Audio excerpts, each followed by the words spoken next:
Vamos, Pepo.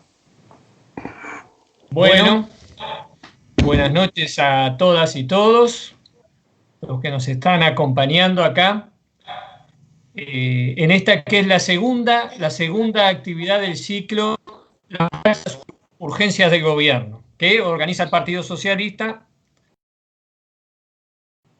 tratando de compartir con ustedes, los que nos están, la población que así lo desee, bueno, reflexiones sobre la realidad que estamos viviendo, las propuestas, la posición del Frente Amplio y la actitud de nuestro gobierno.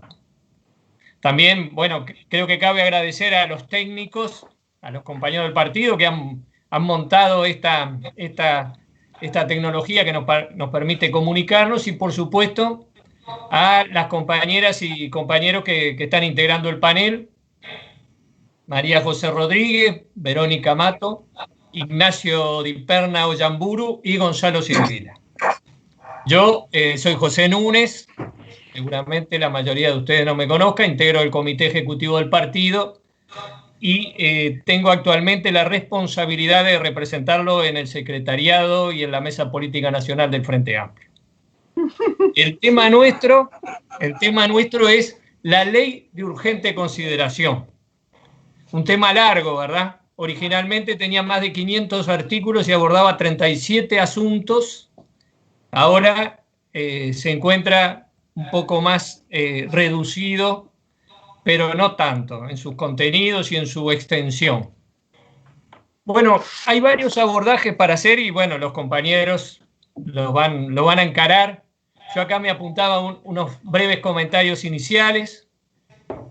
Nosotros hemos calificado, digo nosotros, el Frente Amplio, el Partido Socialista, con base en informes de gente tan formada en la materia como nuestro compañero José Corseñat, a este proyecto como anticonstitucional y antidemocrático, ¿verdad? Anticonstitucional porque está desnaturalizando un instrumento que tiene el Poder Ejecutivo para atender una urgencia real, y anticonstitucional también porque está exorbitando ese instrumento desde el momento que la Constitución establece que el Poder Ejecutivo puede mandar un proyecto de ley de urgente consideración y acá está mandando 37 proyectos en uno.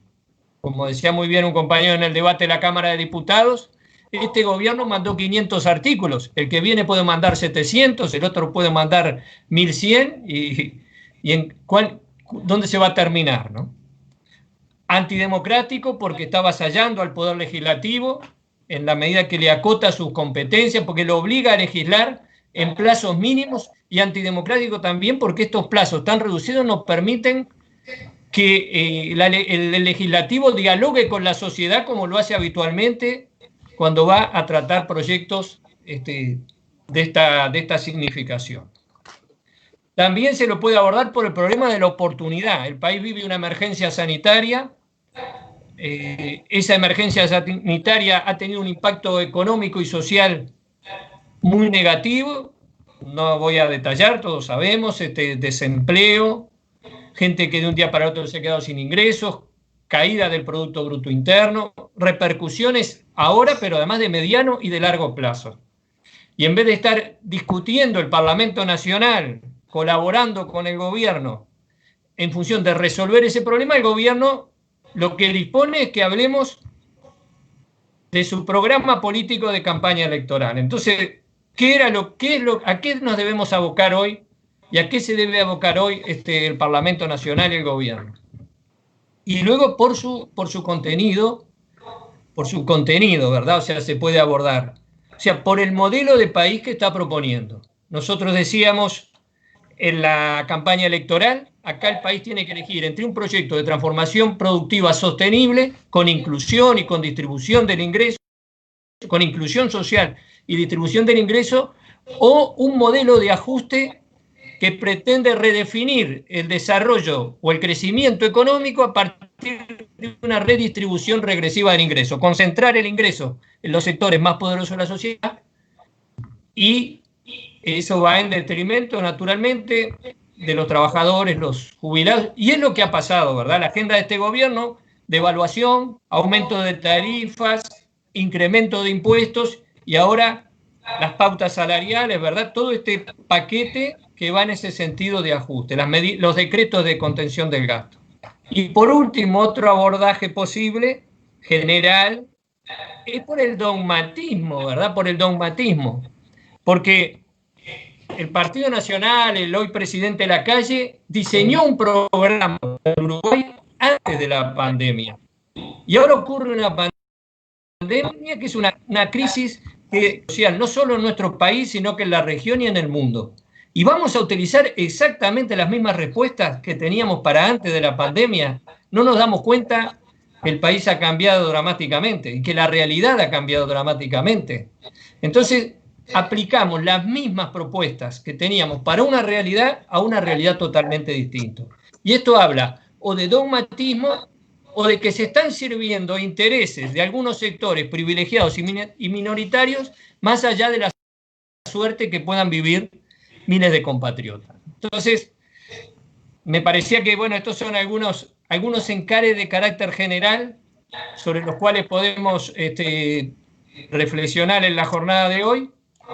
Y yo le voy a dar la palabra, en primer lugar, al compañero Ignacio Nacho Di Perna Oyamburu. Nacho es profesor de filosofía, docente. Ustedes ya lo van a ver cuando haga uso de la palabra. Es asesor de la bancada parlamentaria y tuvo un rol muy importante en el trabajo que hizo el partido como un colectivo, en la discusión en el Senado y que va a seguir haciendo ahora en diputados.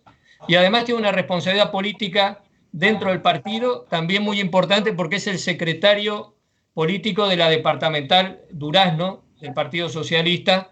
O sea que es un compañero que no solamente tiene formación académica y ha trabajado específicamente sobre la ley, sino que además tiene una responsabilidad política dentro del partido de significación. Así que le doy la palabra a Nacho. Bienvenido una vez más. Ahora sí, tanto dijimos de sacarle el silencio al micrófono y yo arrancaba silenciado. Muchas gracias, Pepo. Saludar la instancia, a las compañeras y los compañeros que están. La verdad que es un gustazo tener la oportunidad de discutir y de compartir un poco lo que ha sido este proceso que en realidad todos y todas hemos atravesado, desde una sorpresa de lo que implica una nueva resignificación de las urgencias en un contexto de pandemia y en un contexto de un marco de excepcionalidad que sin duda da en la calle y en el afuera una realidad que no es la que se discute en un proyecto de ley, en el PLUC, como nuestro compañero Manuel Laguarda nos ha explicado que es tan importante decirlo para mantener el valor simbólico del proyecto, porque la lucha la seguimos dando, y las compañeras y los compañeros en el Parlamento así lo hacen. La verdad que la instancia se celebra enormemente. Vos decías, Pepo, y capaz que acá es necesario destacarlo. A mí me toca esta participación por llevar adelante, nada más que con una cuestión de nombre, un equipo de trabajo en la necesidad de desarrollar un documento para la militancia toda y desde el trabajo que sigan haciendo los equipos asesores del Partido Socialista para poder analizar, discutir y posicionarnos en clave socialista sobre lo que es el proyecto de ley de urgente consideración. Y es el trabajo de 16 compañeras y compañeros y algunos compañeros y compañeras más que se fueron sumando a este equipo de trabajo, en realidad, lo que tenemos que poner sobre la mesa para discutir, lo que en breve va a estar al alcance de la totalidad de la población. Así que en realidad yo me debo en esta instancia a ese grupo de trabajo que ha trabajado en esas condiciones, que ha trabajado en un proceso de militancia constante más allá de sus tareas y que ha tratado de llevar adelante lo mismo que los compañeros y las compañeras legisladores han hecho en una vorágine constante, en una velocidad y en un dinamismo que evidentemente no es propio para la discusión que tenemos que dar.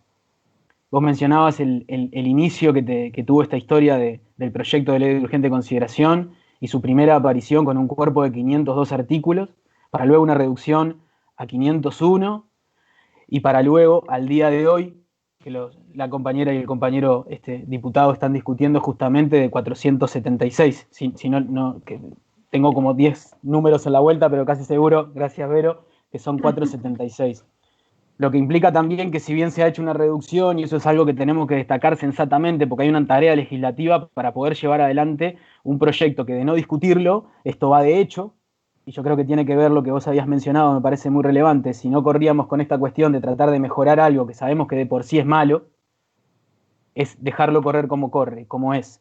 Y en ese sentido, el trabajo de las compañeras y los compañeros es fundamental.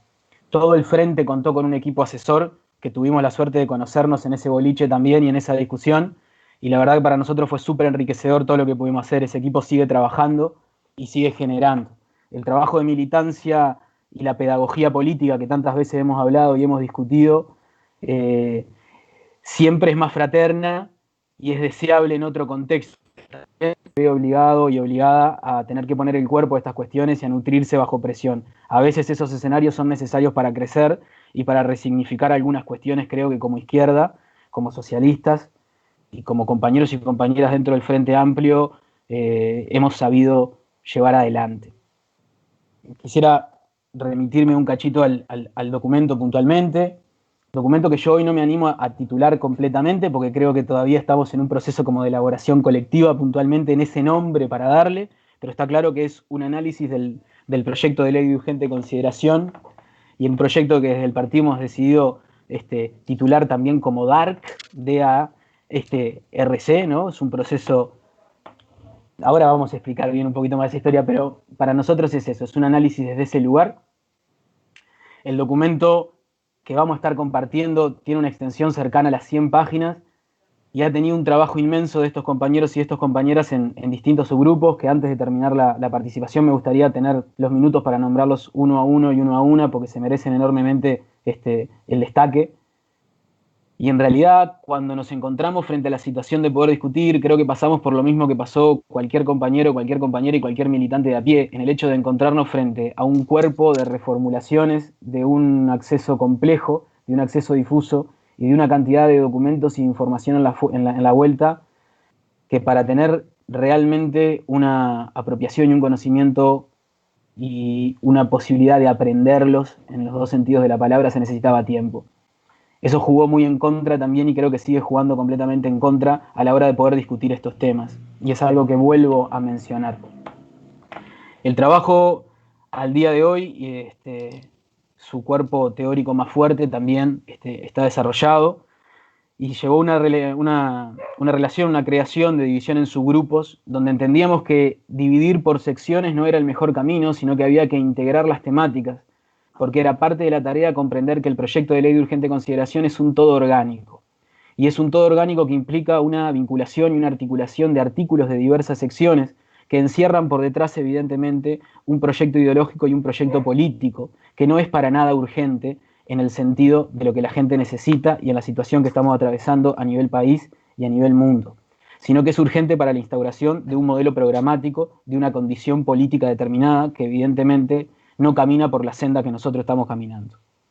En ese sentido, establecimos un subgrupo encargado de seguridad e inteligencia, un siguiente subgrupo que se iba a dedicar a las relaciones de educación, de salud, de desarrollo social, de vivienda y ambiente, otro con economía, vinculado a empresas públicas, agro, las relaciones sobre la regla fiscal sobre todo, y un cuarto grupo vinculado a las relaciones laborales, a las eficiencias del Estado, modificaciones al Código Civil y sobre libre circulación. Lo que entendemos ante todo es que tenemos que empezar a retomar una gramática que quizás en algún momento hemos perdido y recordar que el proyecto de ley de urgente consideración es un proyecto de clase. Y hay en el mismo un ataque directo a la clase trabajadora, a los y las trabajadoras, que en este modelo que también hemos logrado determinar y definir como un proyecto neoliberal y autoritario, con un inmenso enfoque en la condición represiva y punitiva, no puede simplemente quedar en la discusión de un articulado. Es necesario poder llevarlo al llano, a las calles que han sido y deberán ser históricamente nuestras. Cuando digo nuestras, digo de los compañeros y compañeras de la izquierda, de los movimientos sociales y de las reivindicaciones populares, que entendemos que no son, y esto también aparece en el documento, representativas completamente de esta coalición de gobierno que tiene intereses, evidentemente, acá yo voy a hacer la personal y salgo un poquito del grupo de trabajo, perversos y espurios en ese sentido, y creo que coincidimos en esto con muchos compañeros y compañeras. Pero entenderlo simplemente por secciones es quedarnos solamente con una imagen y una escena. Hay artículos que son sumamente peligrosos, y cuando decimos peligrosos es porque efectivamente implican peligro. Cuando entendemos el análisis de las condiciones del incremento de penas, o como dirían algunos de nuestros compañeros senadores, la inflación punitiva en este sentido, implica claramente un proceso de criminalización de los sectores que están siendo y que quizás han sido también durante mucho tiempo más vulnerados a nivel social. Estos procesos no llevan nunca a un buen resultado y tenemos evidencias empíricamente comprobadas por la región y por otros lugares que no es ese el camino, pero sin embargo es como un gran bandera, cumplimiento de una promesa y un programa legal, y es la negación, entendemos nosotros también, de consultas populares que ya fueron realizadas. En este sentido, es necesario poder transmitir de la forma más llana y más sentida posible, como ha sido siempre el discurso de la lucha que hemos llevado adelante, que la gente, los compañeros y las compañeras logren entender que si nos manifestamos en algún momento, que si hemos llevado a las urnas algunas disposiciones, no puede estar nunca justificado, menos en falsas urgencias, reformas de leyes ya consagradas o de criterios populares ya afirmados. En ese sentido nos parece sumamente complejo, sumamente peligroso. Y en mi área puntualmente, porque ahora voy a hablar un poco del boliche mío también, los trabajadores de la educación nos vemos frente a una nueva reforma de una ley educativa llevada adelante completamente irregular, con argumentos de las nuevas autoridades de educación que no son para nada de recibo, con argumentaciones falaces, con casi burlas.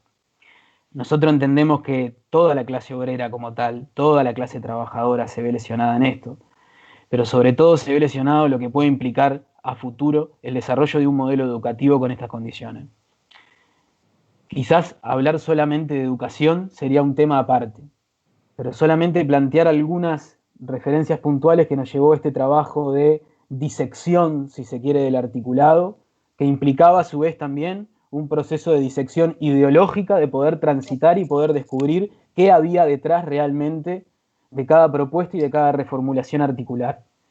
En ese sentido, el antiguo artículo 192 que traía el proyecto de ley de urgente consideración, que en esta última instancia se convierte en el 193, atenta al cuerpo docente y no docente con la existencia de un nuevo estatuto que se habilita, que se establece, que no conocemos absolutamente nada del mismo, que modifica la totalidad de las relaciones laborales que pueden llevarse adelante, que lesiona laboralmente a los compañeros y las compañeras trabajadoras de la educación, pero por sobre todas las cosas, que se determina de una forma irregular, como dije hace un ratito, que ni siquiera sabemos ni conocemos si ese estatuto podrá, por ejemplo, incluir un cambio en lo que vendría a ser la unidad docente, es decir, quizás los docentes efectivos y las docentes efectivas puedan terminar con menor cantidad horaria, que sería básicamente una reducción salarial implícita determinada por un nuevo estatuto, al cual deben adoptar de manera impositiva, sin la posibilidad de elegir, porque de elegir otro estatuto implica moverse a otro centro educativo.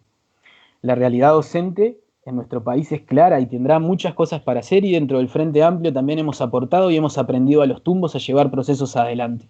Pero lo que está claro es que la relación que ha estado siempre con en este caso con las federaciones de educación, con los sindicatos y con las gremiales, en el acuerdo y en el desacuerdo siempre ha sido a través de un diálogo, nunca a través de un verticalazo y una disposición como esta. Y menciono educación como un ejemplo a tener, pero sucede lo mismo en otras condiciones. Entendemos que los artículos que criminalizan las posibilidades de manifestación o puntualmente nuestro derecho a huelga funcionan en el mismo sentido. A modo de ejemplo, todo esto, a modo de tener un mínimo pantallazo de lo que se encierra por detrás de un proyecto que nuevamente deja en claro un criterio, una línea, una lógica, y que creemos también desde el equipo de trabajo y desde el partido todo, que es la antesala a un proyecto que empieza a andar de a poco. Un proyecto de país y un proyecto ideológico que quizás por estas condiciones de pandemia y por estas condiciones de excepcionalidad puede haberse letargado en algunas condiciones, pero que también nos implica empezar a desarrollar desde nuestro lugar un nuevo pienso político, una nueva teoría, volver ahí para poder ejecutar una praxis política fundada nuevamente en una realidad y en un escenario que ya no es el mismo. Esto creo yo que nos demanda como fuerza política un compromiso que hemos tenido y que genealógicamente los más y las más jóvenes hemos mamado completamente de nuestra historia, que está fundado en cada uno de nuestros sectores y que está en la órbita entera del Frente Amplio, pero que ahora es el momento justamente de poder sacar y hacer cuerpo de estas cuestiones. Es hora de dejar plenamente de lado la posibilidad de luchas en solitario. Más que nunca, la noción de que en el afuera y en esto estamos todas y todos es necesario, pero no simplemente como un jingle ni como alguna cuestión. No quisiéramos que esto se convierta en el quédate en casa que parecía tan laxo en algunos momentos y que se olvidaba que había un montón de gente que no tenía casa en ese sentido, que esos jingles partidarios de que era ahora resultó no ser nunca o resultó ser para ahora de otra gente que tenía otras condiciones materiales salvaguardadas, y los ahora de la gente y de las condiciones de las poblaciones más vulneradas no aparecía nunca y sigue sin aparecer. Yo comentaba hace un ratito que había demorado un poquito conectarme porque estábamos dando una mano en una olla popular. Los socialistas y las socialistas en Durazno entendemos claramente, porque hemos aprendido eso y porque nos hemos hecho en esa palestra, de que primero está la gente ante todo, y entendemos que tenemos que cargar de contenido y de acción política nuestro decir, que ahora debe ser bandera, de que la urgencia es la gente. La urgencia son y serán siempre aquellos y aquellas que viven bajo la opresión. Y ese debe ser, en este sentido, nuestro, no norte, nuestro sur, históricamente. Y debemos ir hacia allí, en realidad. Con un documento de este estilo, con una barra inmensa de compañeras y compañeros aportando, discutiendo, yendo y viniendo, esperamos por lo menos dar un insumo para comenzar a planificar, para comenzar a tener en cuenta, para darnos nuevas instancias de encuentro y para entender, como dije recién, de que el escenario hoy es otro, de que nos vuelve a tocar ser oposición en un montón de cuestiones y de que esto también es asumir una responsabilidad.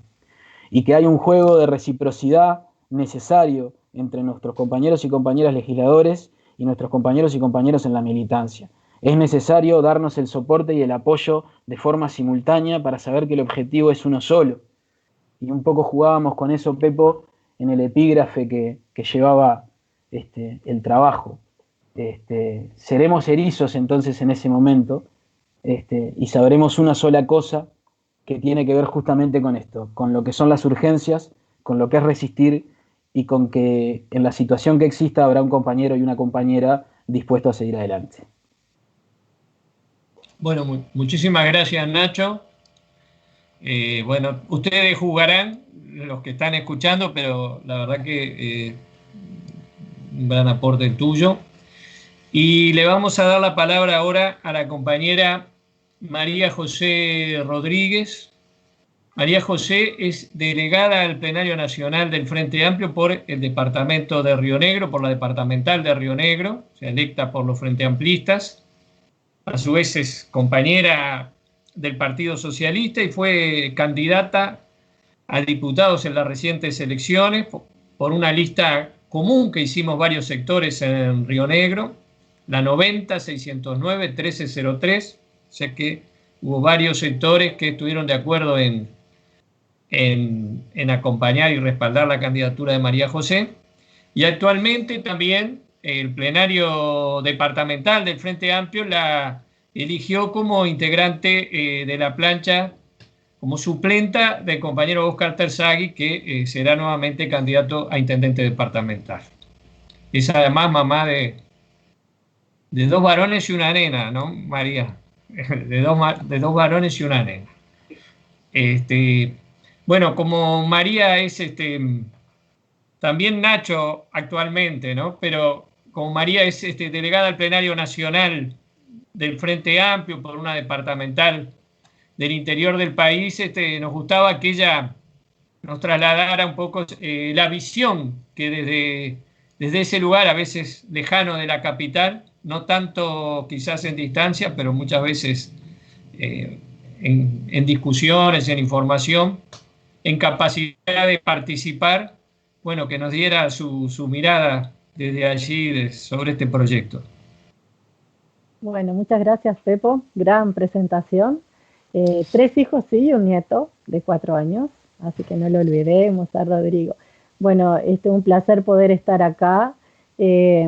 Cuando me llamaron para ser parte de esta charla y bueno, desde dónde iba a asumir el rol de participante, quise evitar tener una visión muy sesgada a Río Negro y hice unas llamaditas a los compañeros de otras departamentales para ver si esta visión que yo tenía era compartida por el resto de los compañeros y fue tal cual. El tema de la ley de urgente consideración entendemos que es de particular interés en el interior para las personas, los dirigentes y los militantes de izquierda, pero a nivel de la población todavía. No lo hizo durante la campaña, cuando lo planteamos y cuando advertimos sobre sus implicancias, y me temo que no lo hará, y no lo hará hasta tanto no se vean afectadas estas personas, hasta que no se sienta en carne propia, entre que tanto la gente entre tanto la gente vivirá inmersa en su vida y en sus necesidades cotidianas. Muchos desconocen el alcance, como les decían, y otros la aceptan como las propuestas del gobierno que la gente votó. Es así. ¿Por qué? Porque todavía, pese a las advertencias, desconocen cuánto van a quitar. Entonces, lo que vemos que lo que se ha vuelto urgente en la gente, más allá de las consecuencias del COVID-19, las insuficientes medidas tomadas por el gobierno, son las noticias que día a día golpean la realidad de las personas en las localidades, ¿no? Por ejemplo, las partidas de INDA que no llegan, la baja del subsidio al boleto estudiantil, los sorteos de cooperativas de viviendas que no se van a realizar este año, el programa de realojos que se va a descontinuar, el desinterés por todo lo realizado puntualmente y lo que nos lleva desde en el norte, que es el corredor de los pájaros pintados y sus implicancias sobre el trabajo de pequeños emprendedores, la incertidumbre sobre el futuro de programas como Impulsa, Uruguay Trabaja y otros tantos de Mides, y el trabajo ligado a cada uno de esos puntos.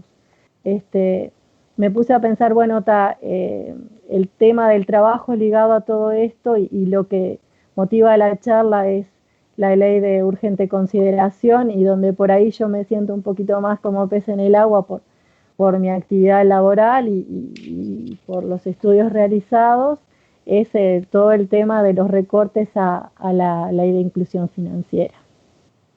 La ley de inclusión financiera llevó a la formalización del trabajo y al control del lavado de activos, y los artículos planteados en la LUC relajan la prevención del lavado de activos y arriesgan ese sello de credibilidad que nuestro país ha logrado. En primer lugar, estas modificaciones habilitan el pago en efectivo de las remuneraciones, ¿verdad? Tanto para los trabajadores en relación de dependencia como para los independientes. Y se deben acordar entre ambas partes la modalidad de pagos, entre el trabajador y el empleador.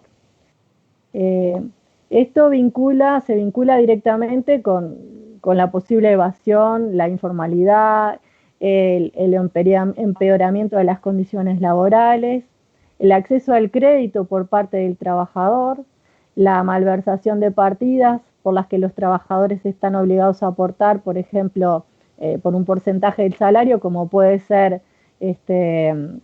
las pensiones alimenticias, y menores beneficios tributarios como podrían ser la reducción de IVA, ¿no? Y eso además implica directamente sobre el sistema de salud y el sistema previsional. Y decíamos que deben acordar, ¿no? Y enfatizo acordar porque este acuerdo entre trabajador y empleador no deja de ser más que un saludo a la bandera, porque todos sabemos que las partes no tienen el mismo poder de negociación. Entonces es irreal esa idea planteada de que es factible una negociación simétrica para acordar entre trabajadores y empleadores la forma de pago. Cuando en el ámbito de la legislación laboral particularmente se reconoce que no hay simetría, por algo está la legislación laboral y por algo se ha luchado tanto a nivel gremial, no existe esa simetría, decía, y no hay poder de negociación del trabajador y el empleador en que estén en igualdad de condiciones. Pero además, la ley no se prevé de qué pasa si el trabajador y el empleador no se ponen de acuerdo sobre cómo se va a realizar el pago. ¿Quién lauda eso, no? Esto va además en contra de los intereses y de los beneficios adquiridos por los trabajadores, pero particularmente por los más vulnerables, y lo puedo decir yo con conocimiento de trabajo en la institución financiera, y que la inclusión financiera posibilitó que numerosos sectores de la población que estaban excluidos del sistema financiero formal, que tenían que acceder a préstamos a tasas exorbitantes, bueno, pudieran acceder sin costo a un conjunto de servicios financieros básicos que usualmente tenían costos para los usuarios, y generando entonces, achicando esa desigualdad que de plano existía, preexistente. Y he tenido que escuchar muchísimas veces que esto es un negocio para los bancos, y yo les puedo asegurar que no es un negocio para los bancos, porque estoy del otro lado del mostrador. O sea, esto es algo que es una falacia y que lo hemos escuchado durante muchísimo tiempo, ¿no? Hablaba de que el sistema, la ley de inclusión financiera habilitó entonces a que las personas pudieran disponer de medios de pago electrónicos, a acceder al ahorro, a mejorar condiciones del acceso al crédito, como les comentaba, y promovía un acceso equitativo a todos esos servicios que antes estaban acotados a determinado tipo de trabajadores, y ni que hablar de medianos y grandes empresarios. Además de esto, la implicancia directa sobre la formalización del mercado laboral, que potenció la universalización de los derechos de los trabajadores, como la jubilación, la salud y la protección social en general.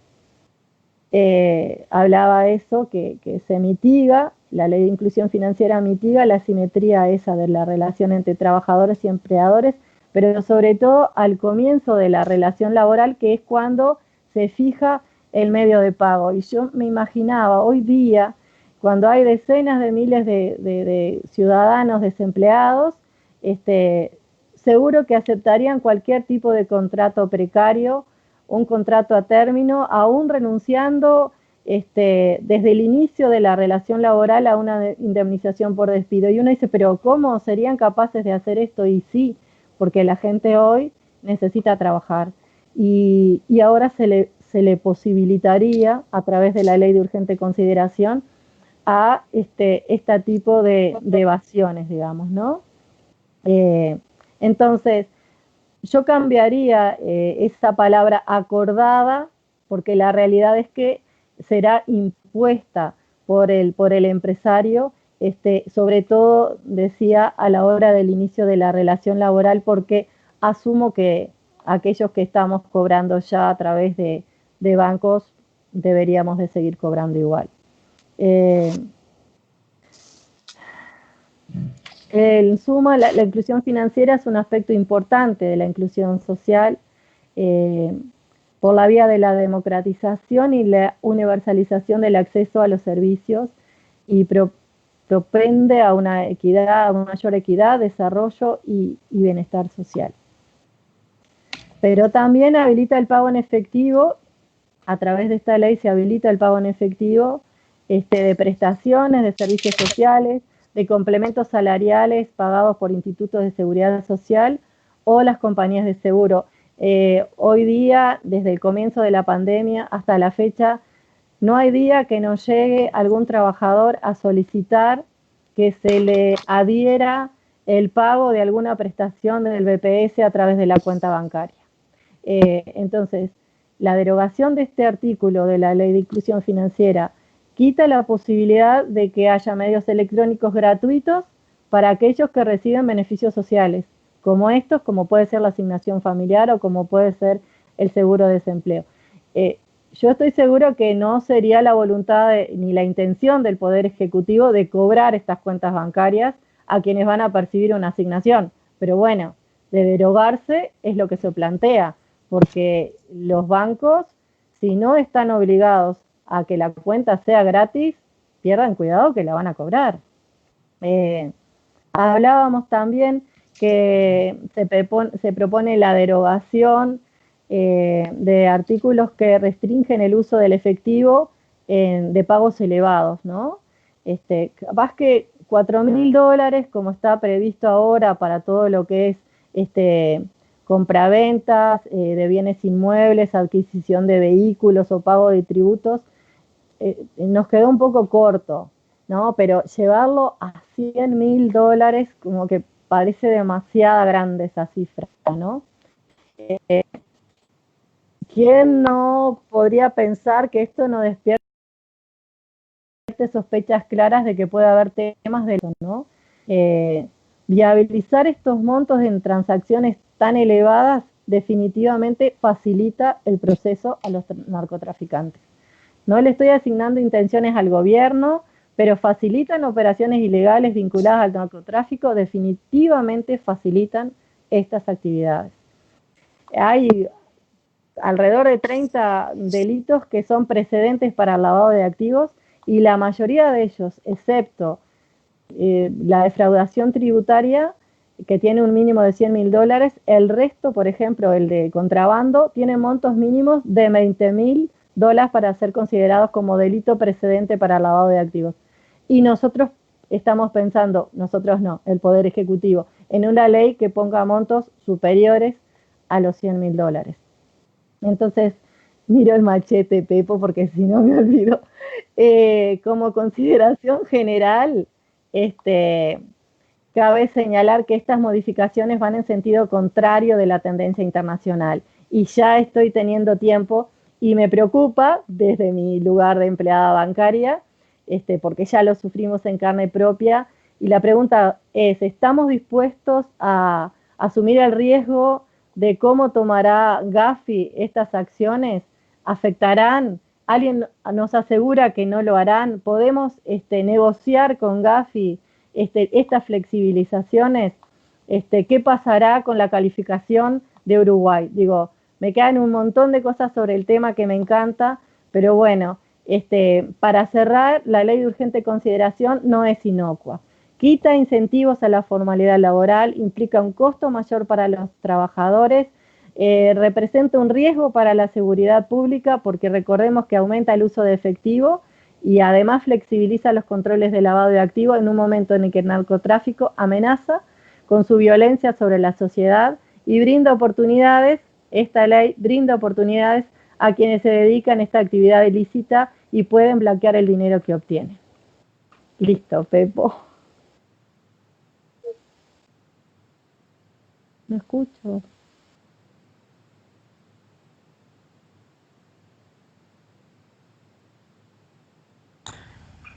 El micrófono, Pepo, el micrófono, Pepo.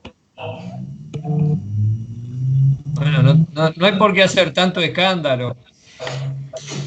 Le decía a María que muchas gracias, que la verdad que ha estado muy buena en cuanto a la percepción sobre la urgencia de la ley y los contenidos, las prioridades políticas del gobierno, y también muy ilustrativa en cuanto a ese tema que ha sido tan manipulado de la inclusión financiera, ¿no? Estamos totalmente de acuerdo que a los bancos la inclusión financiera no tanto, porque si no seguramente el herrerismo la estaría apoyando decididamente. Ahora le vamos a dar la palabra a la compañera Verónica Mato. Para nosotros esta es la verdad que es un gusto, un honor que la compañera Verónica, que no es una compañera del partido, o sea, que nos acompañe en esta actividad. Verónica, bueno, es actualmente diputada electa por la lista Min1, integra el espacio Encuentro 18 de agosto, pero además de esta responsabilidad política que le han dado los ciudadanos en esta última elección, ella es artista, actriz y dramaturga, y bueno, ha tenido una actuación bastante destacada en un periodo todavía joven, así que tiene para mucho más en las tablas, digamos, pero bueno, así que le agradecemos mucho que nos acompañe. ella integra la comisión especial que está tratando en la Cámara de Diputados, la Cámara de Representantes, el proyecto. Y bueno, naturalmente que podría abordar muchos aspectos del mismo, pero nosotros nos resultaba interesante, nos parece importante. Parte de nuestro programa de igualdad tiene que ver también con la igualdad de género, digamos, con el respeto a las diversidades. Y por lo tanto, le queríamos plantear desde esa perspectiva qué nos puede decir sobre la ley de urgente consideración, ¿no? Bien. Primero, agradecerles. Soy yo la agradecida de poder estar acá en este espacio.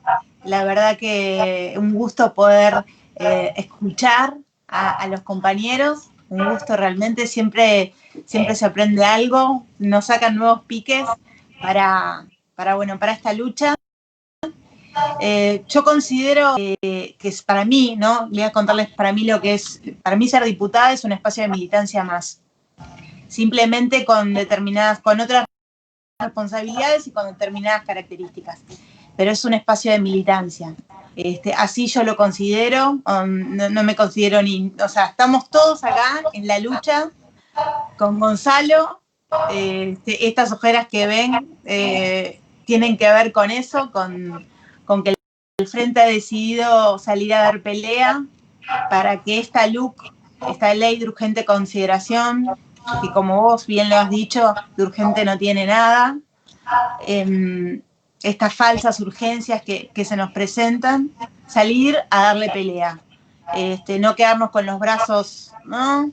Abajo, sino como siempre es el espíritu frente amplista de salir de la forma que sea, porque en este momento nosotros estamos saliendo, igual, por más que haya una pandemia, por más que haya, estamos saliendo, y la perspectiva es muy dura,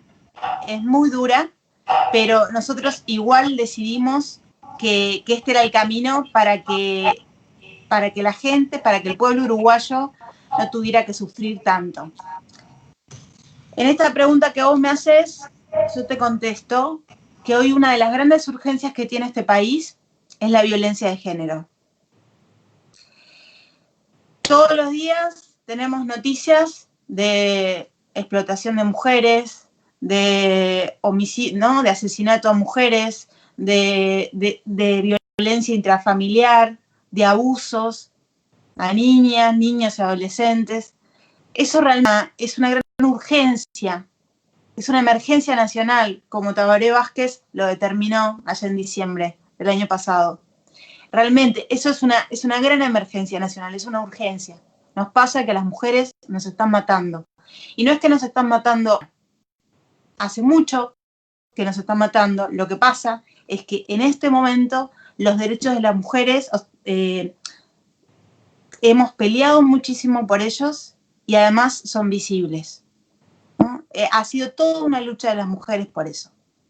Y resulta que en este proyecto, que como comentaba el compañero Ignacio, que tiene 447 artículos, en los cuales los primeros capítulos tienen que ver con seguridad, ¿no? Que se nos vende un paquete enorme en el cual la seguridad es la bandera. En ese paquete enorme no se tiene en cuenta la violencia hacia las mujeres. No se tiene en cuenta. Los pocos así articulitos o pequeñas cosas que tiene, en realidad a su vez están escritos, están desarrollados desde una perspectiva también machista. O sea, la visión en sí misma que tiene toda la ley, si uno la analiza, es una visión de desigualdad también de género. En la parte de seguridad es clara porque no toma eso en ningún momento como una urgencia para el país. No la entiende como una urgencia. En el único, no sé, momentito que uno dice, bueno, el tema de las tobilleras, pero el tema de las tobilleras en realidad tiene también una cuestión económica, ¿no? Se puede hacer, es una pena y una cuestión económica que no tiene nada que ver. O sea, estamos hablando de la vida de las mujeres, y eso no tiene una solución económica. Esta ley tiene una perspectiva a su vez cultural, o sea, no genera una visión, no tiene propuestas culturales para que las desigualdades de género se cambien, para que las mujeres y varones podamos vivir en relaciones más plenas, ¿no? Porque las desigualdades son estructurales y son de varios tipos. Son desigualdades que tienen que ver con las asimetrías de poder, que tienen que ver con las desigualdades también económicas. Y como hablaba María José también, cuando hacía hincapié en el tema de la inclusión financiera, que en realidad este gobierno dice libertad financiera, y fue una pelea que tuvimos el día de ayer, si no, ayer, ¿no? Fue porque estoy como media perdida con los días. Ayer, tratando de explicarles, de meterles en la cabeza de cuál es el concepto de libertad que nos están dando. ¿Qué es la libertad? O sea, libertad financiera. Como bien decía la compañera, libertad financiera puede ser que el empleador decida, y en esto hay un artículo, un análisis que realizó ONU Mujeres, en el cual hace referencia a varios que ver con esta ley de urgente consideración que fue enviado a todos los legisladores, en el cual en un punto tiene que ver con lo que hablaba María José de la inclusión financiera. Y en eso lo que es una puntuación es las mujeres que generalmente, ¿no?, las mujeres más pobres, que trabajan en trabajos de cuidados o trabajan en empleos, ¿no?, en tareas domésticas, esas mujeres van a tener una situación de desigualdad mayor, porque la diferencia que tienen con sus empleadores desde el punto de vista económico es mucho más grande. Y como decía ella, María José, ¿en qué condiciones van a poder estar para decirle, no, pagame, no, sí, yo quiero que vos me pagues de determinada forma? No es así. Y fue esto de la libertad una cosa que además era increíble, como las autoridades del Ministerio de Economía y del Banco Central, cómo no entendían y decían, no, porque es como si yo dijera, la libertad es libre, no sé, algo así. Y es tremendo esa visión que ellos tienen, cómo nos quieren meter todo esto, cómo las urgencias que uno ve, que la siente en la calle. Yo, esta luz que nos lleva un montón de tiempo, que nos lleva todas estas ojeras, yo pienso, podríamos estar, no sé, en las ollas populares, haciendo muchísimas cosas. Yo todo el tiempo, y le debe pasar también a Gonzalo, que de estos espacios uno recibe todo el tiempo las urgencias de la gente, que te dice, che, Vero, mirá, está faltando comida para la olla, nos están faltando ropa para tal lado. O sea, la gente está muy mal, y está muy mal no porque, o sea, porque viene de crisis económica de ahora, del gobierno del Frente Amplio, que es algo que nos quieren creer. Hay una crisis mundial, y este gobierno no está tomando las medidas correspondientes. Nos está haciendo, la verdad, que yo no sé si te pasa a vos, Gonzalo, pero yo siento que estamos dando batalla, pero estamos perdiendo el tiempo. A mí me gustaría estar con la gente, haciendo cosas, ayudando, colaborando, pensando en proyectos como pensamos nosotros en el Frente, que hicimos una batería de proyectos para poder sacarlos a la calle, para que la gente estuviera en una mejor situación, y eso no pudo salir ni siquiera de las comisiones. No podemos pelear para generar nuevas posibilidades para que cese la violencia contra las mujeres. No podemos pelear para que todo lo que quieran desarticular del MIDES, no, porque nos tienen ahí con esta ley que nos quieren acogotar. Es esa la situación en la que estamos ahora, que francamente es difícil, pero yo soy una persona y creo que es el espíritu, ¿no?, que tiene que ver con ser de izquierda, que tiene que ver con la historia del Frente Amplio, de que somos personas que no bajamos los brazos, y que frente a esta situación, que es muy difícil, que es muy dura esta perspectiva, nosotros salimos para adelante luchando y porque creemos en un país más justo, más digno para los demás y para nosotros mismos, para, como decía María José, sus 2 hijos y su hija y su nieto, para mi hijo que tiene 20 años. Y otra cosa que les voy a decir, esta ley no tiene en cuenta a los jóvenes. No hay ningún punto en esta ley que tenga en cuenta a los jóvenes. ¿Saben? El único punto que tiene en cuenta a los jóvenes es cuando habla de los jóvenes privados de libertad. Es el único punto en el cual tiene en cuenta la perspectiva de los jóvenes. Después no hay nada. No hay nada.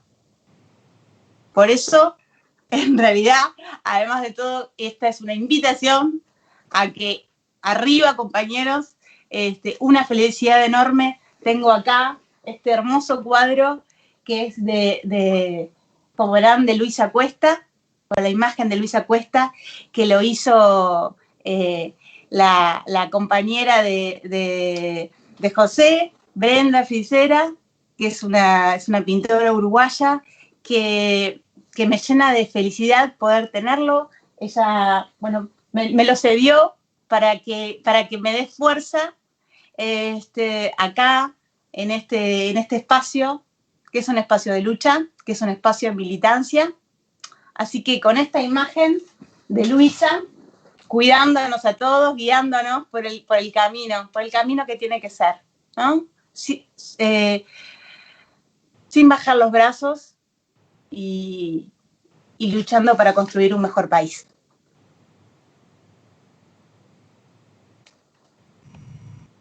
Pepo, el micrófono de vuelta.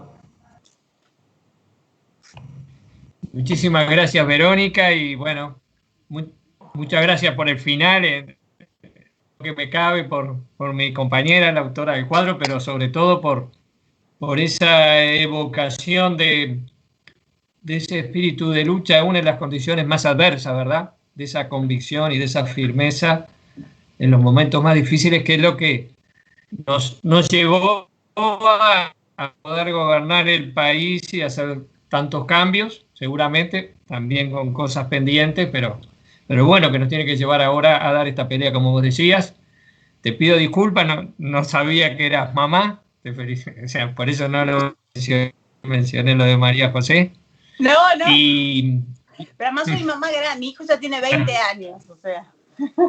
Yo parezco más joven de lo que soy, no voy a decir la edad, pero parezco más joven. Bueno, y ahora le vamos a dar la palabra al compañero Gonzalo Sibila. Gonzalo seguramente es conocido de todos ustedes. También Gonzalo es profesor de filosofía, como Nacho. Es diputado, integra la Comisión Especial sobre la Ley de Urgente Consideración y es el secretario general de nuestro partido. Así que me parece interesante, Gonzalo, que quizá tú puedas ver un poco el marco del modelo, digamos, que se expresa a través de este proyecto de ley, digamos, y que no solo obviamente a través de este proyecto de ley, sino también de otras medidas. Muchas gracias, Pepo, y gracias a todas y a todos. Y quiero hacer además algunos agradecimientos puntuales antes de empezar, porque la verdad que este panel que hemos logrado armar está precioso y han hecho las dos compañeras y los dos compañeros que han hablado hasta ahora un aporte recontra valioso. Y me parece que vale la pena agradecimientos. Nacho ha laburado durante todos estos meses como loco. La verdad es que lo hemos visto trabajar construyendo ese aporte, ese documento, sintetizando la mirada de los otros compañeros y compañeras que también han trabajado mucho de forma denodada. Lo estamos molestando a cada rato porque tenemos tiempos que nos exigen tener también insumos y la verdad es que poder contar con un compañero como Nacho trabajando desinteresadamente como labura él y con mucha convicción y con mucha inteligencia es realmente algo muy importante y lo van a ver reflejado en ese documento que vamos a presentar en pocos días. Majo es una referente también nuestra en el interior del país, ¿no? Nacho en Durazno, Majo en Río Negro, me parece que es muy valioso que podamos tener en esta mesa una compañera y un compañero del interior del país en esta cosa tan macrocefálica y centralista que tenemos también en la política, a veces lamentablemente también en la política de la izquierda. Poder contar con esa mirada de una compañera tremendamente comprometida que siempre está militando desde la base del frente, desde la base del partido, haciendo su aporte y con esa sensibilidad que caracteriza a Majo, así que la verdad que también lo quería agradecer y creo que nos trajo un gran aporte. Y Vero, bueno, yo quiero decir que a Vero la estoy conociendo en el trabajo parlamentario en estos días y es una compañera que está siempre aportando, siempre metiendo ese espíritu de lucha que hoy reflejaba y que caracteriza también su historia de vida, su historia de compromiso. Y es una compañera que en estos días además se convirtió en un símbolo de algo que yo creo que también hay que rescatar hoy, ¿no? El otro día en el Parlamento vivimos un momento complicado con una intención del presidente de la Cámara, que además lo concretó, de aplicar el reglamento de una forma, desde mi punto de vista, muy arbitraria, pero que refleja cosas que pasan en la sociedad, no pasan en la Cámara de Diputados solamente, ¿no? Y Vero lo denunció, lo puso arriba de la mesa, está en estos días también tratando de poner en palabras todo eso, y bueno, está trabajando con una fuerza bárbara en la comisión, y sobre todo aportando esa mirada y ese cariño por la causa, con la inteligencia que la caracteriza y que también se expresó recién. Entonces quiero agradecerle especialmente por estar acá, por estar compartiendo esta actividad del Partido Socialista. Sos una gran compañera, Vero, y la verdad es que es una enorme alegría que estés compartiendo este momento con nosotros.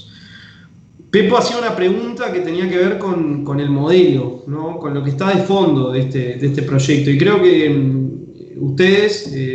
todos, todas, arrancando por Pepo, que hizo una excelente intervención en el inicio, hablaron de eso, hablaron en definitiva del modelo. Capaz que lo que yo podría tratar de hacer es de resumir algunas de esas ideas, que supongo que Pepo también retomará en el cierre, ¿no? Pero cuando hablamos de un modelo, cuando hablamos de un proyecto de país, estamos hablando en definitiva de dos o tres cosas que la derecha, que las clases dominantes nos han tratado de sacar de la discusión. No con este proyecto de ley solamente, sino con un trabajo denodado a través de los grandes medios de comunicación, a través de ese pensamiento único que se ha instalado en las sociedades y que cuesta mucho desmontar. Una de esas claves me parece que es la clave histórica. Es entender que nosotros no surgimos de un repollo, que las sociedades no son como son por casualidad, que las cosas tienen historia, que las cosas son procesos y que esos procesos son procesos complejos en los que intervienen muchos actores, muchas causas y también muchos intereses. Ese es otro concepto clave, ¿no? El de los intereses. Acá se mencionaron. La historia no es algo que se construya de forma mecánica, de forma lineal, por decreto o por destino. Es algo que se construye en procesos sociales y colectivos en los que median intereses y en los que hay también contradicciones entre esos intereses, hay conflicto entre esos intereses. Y la otra clave que tiene mucho que ver con esto es la de la ideología, que es otra clave que se nos ha tratado de sacar de la discusión, ¿no? Parece que la ideología murió, que no hay discusiones ideológicas, que todas son discusiones pragmáticas, como que el pragmatismo no fuera también una ideología. Todo se trata de identificar, bueno, qué es lo más conveniente o lo menos conveniente para resolver un problema, y en el fondo siempre hay una concepción atrás, ¿no? Y estos días de debate de la comisión en diputados, como lo fueron también los días de la Cámara de Senadores, han dejado muy en evidencia eso. Y esto es algo que no quería dejar de decir. Empezamos discutiendo sobre seguridad y le preguntamos al Ministerio del Interior cuáles eran los fundamentos empíricos, los fundamentos basados en la experiencia, por los cuales venían a proponer una batería de medidas punitivas, de medidas de incremento de penas, de medidas represivas, ¿no?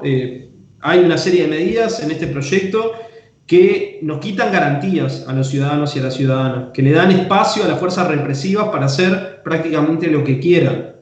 Hay una serie de medidas que crean tipos penales nuevos, que aumentan penas de forma injustificada. Entonces preguntamos, bueno, ¿cuáles son los fundamentos para eso? En la experiencia nacional, en la experiencia internacional. La respuesta que tuvimos es que el fundamento es que estamos mal, que hay problemas de inseguridad.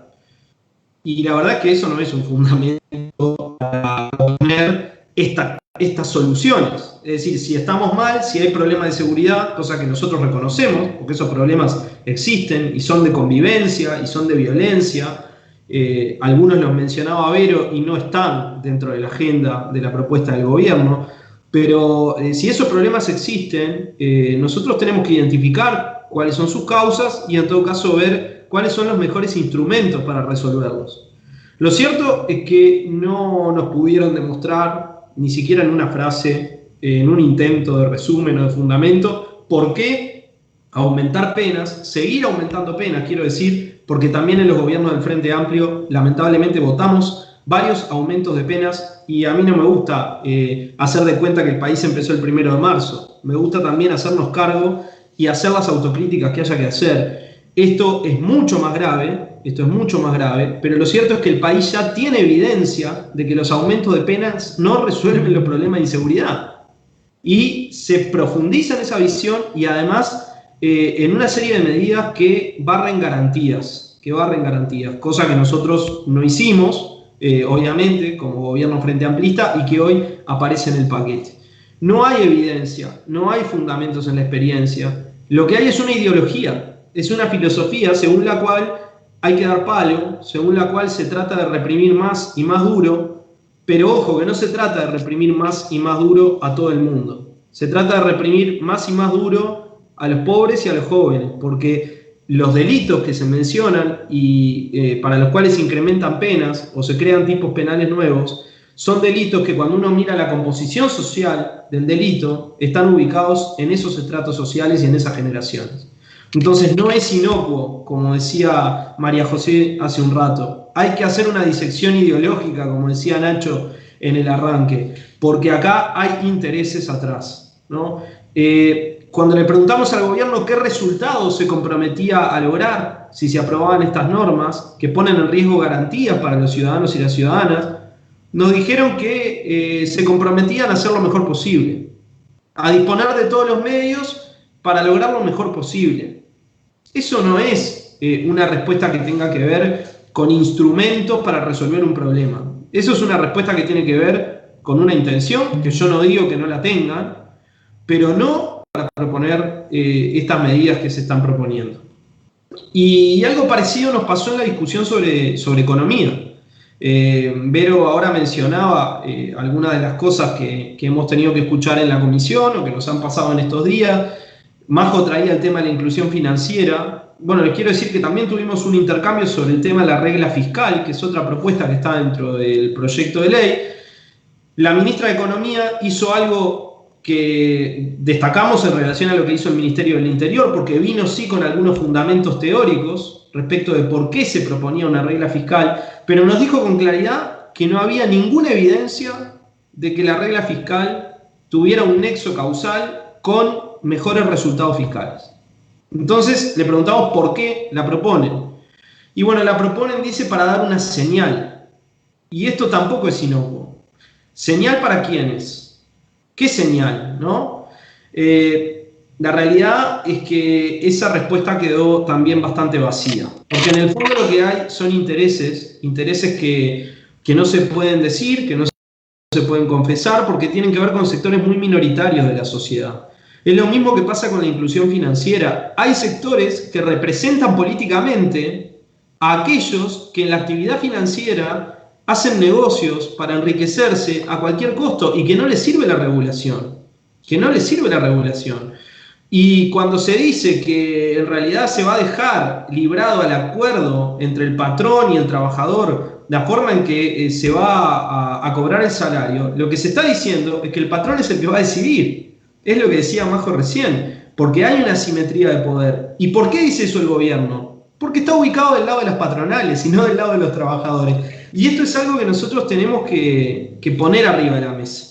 Porque la discusión que vamos a tener en estos años que vienen en el Uruguay tiene que ver con intereses en pugna, con visiones distintas del país, pero además con una mirada que está pensada desde minorías privilegiadas y no desde la mayoría de la sociedad, ¿no? Y en esa causa somos militantes, como decía Vero, ¿no? Los que estamos en el Parlamento estamos militando ahí, como otros compañeros están militando en otros lugares, y nos vamos a tener que encontrar juntos en la lucha para tratar de revertir algunas de las cosas que van a pasar en el Uruguay, para tratar de frenar otras que tienen que ver con ese modelo que Nacho decía que le hemos dado en llamar dark, que quiere decir oscuro además, pero bueno, en este caso termina en C, que es este desestatizador, antipopular, represivo y concentrador.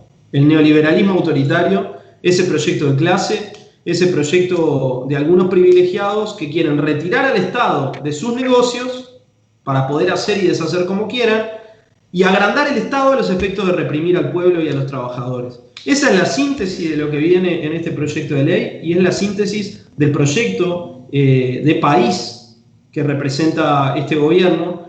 Y bueno, ahí vamos a estar nosotros tratando de reducir daños, como hasta ahora, pero sobre todo tratando de poner arriba de la mesa esta discusión y de construir alternativas, de construir condiciones para tener, en definitiva, una sociedad más democrática y no retroceder en las conquistas que la sociedad uruguaya ha logrado en este tiempo. Muchísimas gracias, Gonzalo. Muchísimas gracias, Gonzalo. La verdad que muy buena tu síntesis de una visión global del proyecto y su significado. Yo estuve tomando aquí algunas notas, unas cuantas, pero antes de hacer intentar hacer algún cierre o alguna síntesis, el compañero Nacho, que evidentemente no fue muy breve hoy en su intervención, me pidió unos minutitos más porque le quedó un asunto pendiente. Muchas gracias, Pepo, sobre todo por esta última valoración. A mí lo que me parece que quedó pendiente, que no puede quedar pendiente, sí, era mencionar el equipo de trabajo que estuvo con el documento, en realidad. Entonces, era puntualmente mencionar la participación y el laburo que hicieron los compañeros y las compañeras: Leonardo Pereira, Fabio Fernández, Patricia Peralta, Karina González, para que quiero mirar bien todos, Carlita de Melo, Elena Cuadrado, Felipe Matonte, Gustavo Benítez, Karina González, Liliana Queijo, Martín Buxedas, Mauricio Zunino, Oscarito Aguirre, que también es duranense y anda por acá a la vuelta, Paula Enciso, Santiago Acuña. Y esa fue como que la barra inicial, pero en realidad recibimos una mano bárbara también: José Freitas, Claudio Alonso, Ernesto Salaverría y un montón de compañeras y compañeros más que fueron sumando a la discusión y dando estos aportes. Pero en realidad los nombres que tendrían que estar acá y que pondrán un poco el cuerpo a esto son ellos y son ellas, entonces me parece que no puede pasar por alto que se los mencione. Eso solo. Gracias, Pepe. Gracias, Nacho, porque lo que seguramente los compañeros no saben es que cuando hablamos del documento estamos hablando de un documento de unas 90 páginas, ¿no? Formato A4, 12, supongo que será, no sé si qué tipo de letra, pero formato 12. O sea, estamos hablando de un trabajo exhaustivo que ha intentado realmente profundizar en los temas.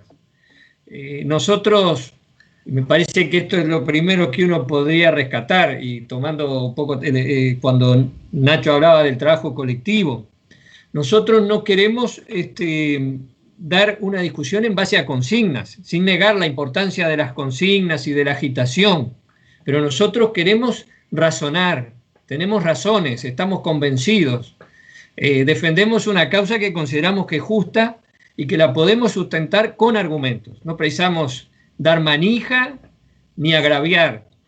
Y yo creo que ese esfuerzo que han hecho los compañeros, y que obviamente, pero también que ha sido producto de una decisión del partido, o sea que es una decisión política que los compañeros han implementado, va en esa línea, ¿verdad?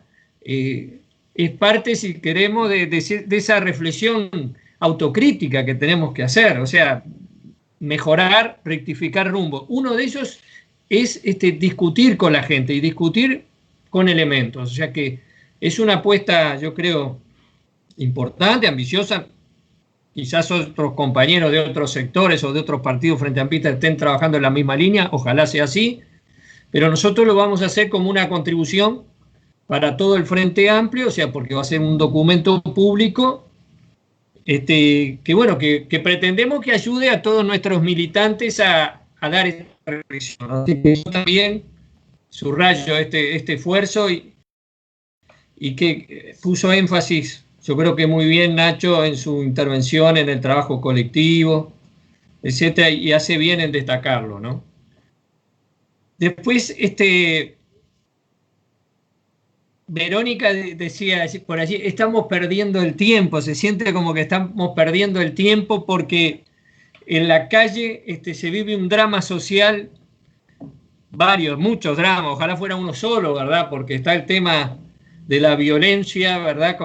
De que las mujeres, contra las mujeres, contra los niños también, la violencia sexual, el problema del hambre, y bueno, y los compañeros están ahí encerrados en el palacio, estudiando, analizando. Bueno, yo sin embargo digo, no están perdiendo el tiempo.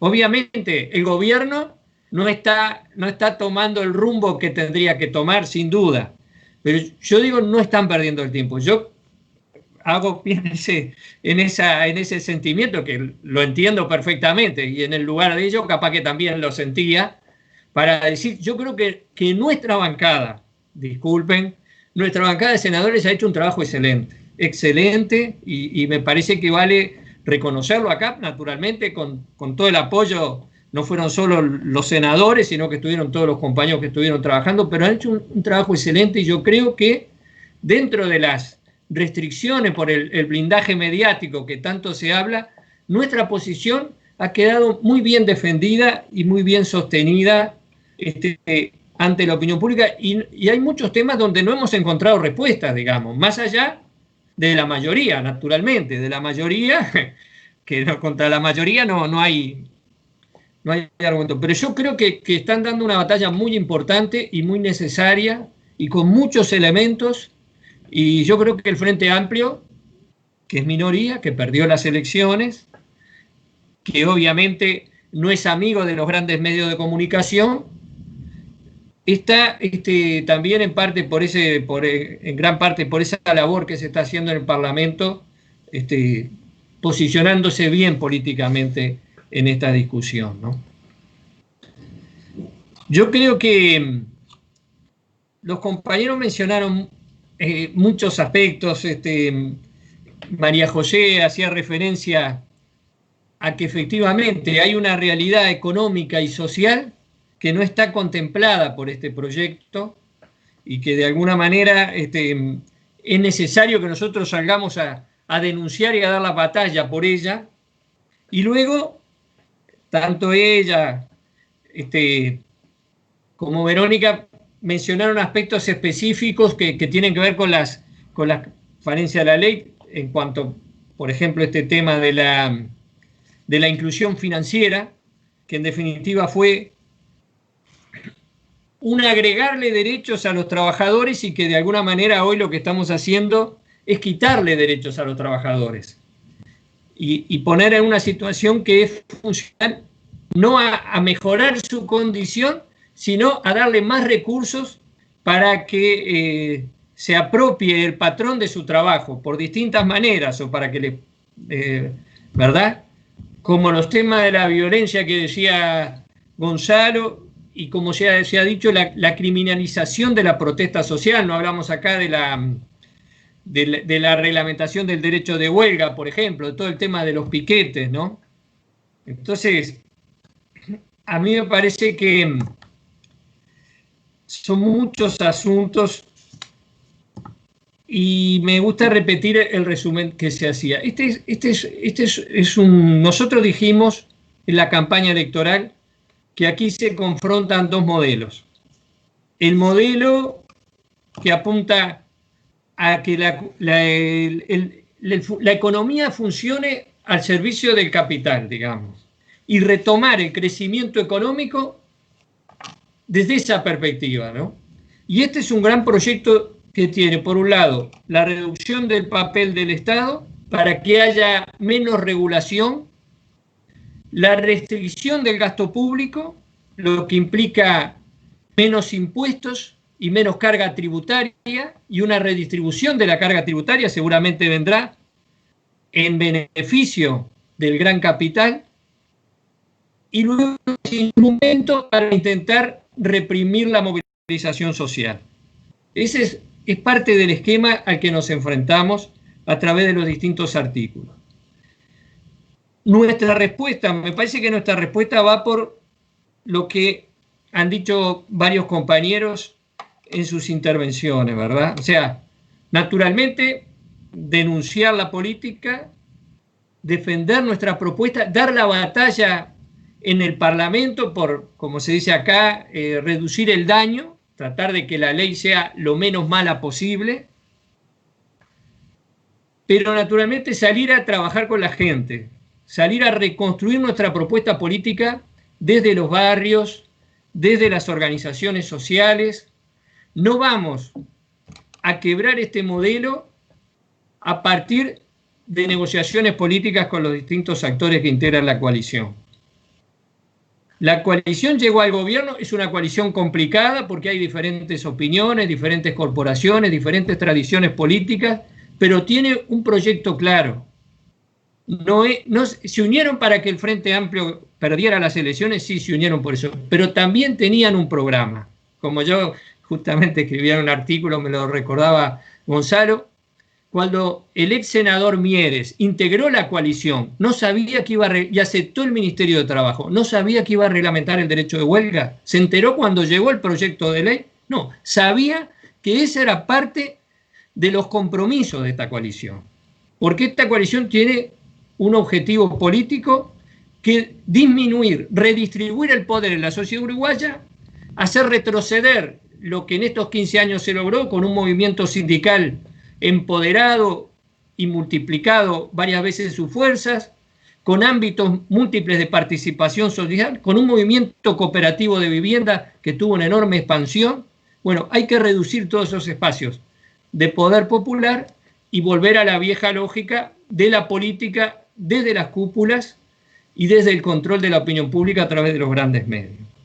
Entonces, yo creo que nosotros, como lo decía bien Verónica, tenemos una historia de lucha muy, muy importante. Yo lo comentaba ayer con algunos compañeros. El Frente Amplio perdió las elecciones, pero emergió entero pese a la derrota, emergió entero, y acá estamos parados juntos dando pelea. Y trabajamos mancomunadamente en el Senado para dar pelea. Y nos paramos ante la emergencia sanitaria mancomunados. Y elaboramos un programa de respuesta a la emergencia sanitaria todos juntos a través de un documento. O sea, tenemos una enorme potencialidad y una enorme capacidad de recuperar, de defender lo que hemos alcanzado en estos 15 años y de sentar las bases para un nuevo periodo de cambio. La lucha contra la ley de urgente consideración es un jalón fundamental en esa batalla, ¿no? Así que yo creo que tenemos que multiplicar estas actividades, no porque seamos nosotros los voceros, obviamente hay múltiples voceros, difundiendo los contenidos de la ley, es el sentido del documento, denunciando las urgencias reales de la gente y cómo este gobierno actúa de acuerdo a intereses y a un dogmatismo neoliberal que no está en sintonía con los problemas reales que hay que resolver. Yo les agradezco a los 4 panelistas sus muy buenas aportes, y a las compañeras, compañeros, amigos, que nos están acompañando, que nos han acompañado hasta ahora, que bueno que hayan estado acá. Este ciclo de charlas, este ciclo de actividades continúa el próximo viernes, que es 19 de junio. Va a haber una actividad que tiene que ver con José Artigas, con el artiguismo, con lo que significó y lo que significa hacia el futuro. Y acá me están escribiendo algunos compañeros, y yo creo que no estaba en el orden del día de esta charla, pero creo que vale la pena informar que el Frente Amplio acaba de difundir una declaración pública repudiando los dichos del ministro de Defensa Nacional en relación al procesamiento de el soldado que acribilló en el año 1972 a un detenido que estaba esposado y que estaba tratando de escapar, y que por orden de un oficial le disparó una ráfaga de ametralladora y acabó con su vida. Y el ministro dijo que le preocupaba que este hombre fuera procesado. Y dijo que le preocupaba porque ¿qué iban a hacer los soldados que ahora estaban cumpliendo funciones de custodia en la frontera? Y uno se pregunta, ¿qué iban a hacer? ¿No van a acribillar por la espalda a alguien que corra esposado? Ese es el temor que tiene el ministro de Defensa Nacional. Que si un oficial les ordena, dispárenle por la espalda a alguien que está huyendo, esposado, no lo hagan. Bueno, me parece que las declaraciones han sido sumamente infelices, que no responden a una necesidad de la seguridad pública ni del buen cumplimiento de la tarea que le ha encomendado, bueno, el gobierno, el Estado, a las Fuerzas Armadas en la custodia de las fronteras, y que solamente está intentando responder a la presión de las corporaciones militares que integran la coalición de gobierno y que lamentablemente siguen siendo muchos de ellos solidarios con los crímenes aberrantes o con los criminales, los responsables de crímenes aberrantes que ocurrieron en el pasado en este país, ¿no? Y me parece que, le agradezco al compañero que me recordaba acá, que teníamos que informar que el Frente Amplio había, con el acuerdo de todos sus sectores, había resuelto comunicar públicamente su profunda discrepancia con esta declaración y reclamarle al señor ministro de Defensa que rectifique esos dichos por el bien de la democracia, por el bien de la verdad, por el bien de la justicia y por el futuro, que más allá de discrepancias, que tenemos muchas en materia de política económica y social, tendríamos que construir juntos en esta materia. Les agradezco mucho a todos, y si no hay alguno de los panelistas no quiere agregar alguna cosa, damos por finalizada la reunión.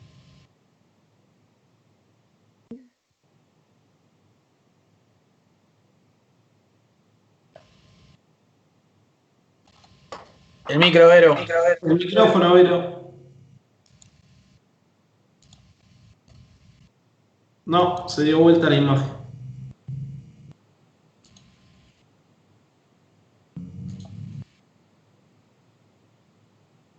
No te escuchamos. Bueno, un placer, compañeros, haber compartido. chao, chao. Para todos. Chao. Vamos arriba.